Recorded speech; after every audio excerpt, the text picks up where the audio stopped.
Proses pembelahan meiosis. Ya, jadi proses pembelahan meiosis itu diantaranya adalah meiosis 1 dan meiosis 2. Meiosis 1. Pembelahan meiosis pertama itu dimulai dengan profase 1. Selama profase 1, kompleks DNA serta protein yang dikenal dengan kromatin itu memadat membentuk kromosom. Pasangan kromosom yang direplikasi itu dikenal dengan kromatid adik, serta mereka tetap bergabung pada titik pusat yang disebut dengan sebutan sentromer. Sebuah struktur besar yang disebut dengan spindle meiosis juga terbentuk dari protein panjang yang disebut dengan sebutan mikrotubulus di tiap-tiap sisi atau tiang sel. Antara profase 1 serta metafase 1, pasangan homolog tetrat tersebut bentuk kromosom.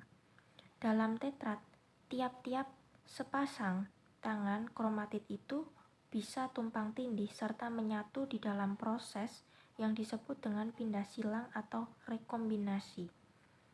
Rekombinasi ini adalah suatu proses yang menghancurkan. Penggabungan serta bergabungnya kembali itu bagian dari DNA dalam menghasilkan kombinasi baru dari gen. Dalam metafase 1, pasangan kromosom homolog tersebut menyelaraskan di kedua sisi pelat ekuator. Setelah itu, dalam anafase 1, kontraksi serat spindle serta menarik pasangan homolog masing-masing dengan dua kromatid menjauh dari satu sama lain serta terhadap tiap-tiap tiang. Selama telofase 1 tadi terhadap tiang-tiang sel ya. Jadi kemudian selama telofase itu kromosom tersebut diapit inti.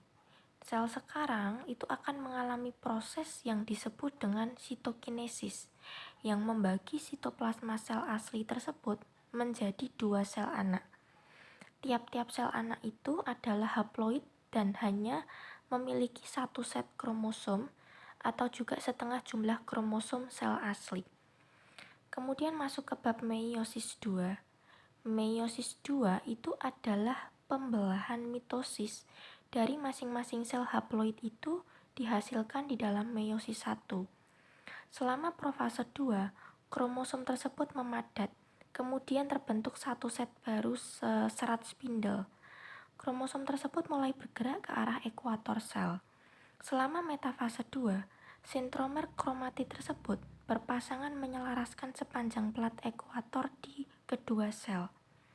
Nah, sesudah itu, pada anafase 2, kromosom tersebut terpisah di sentromer.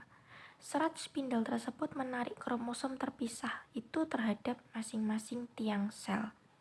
Akhirnya, pada saat telofase 2, kromosom tersebut diapit membran inti.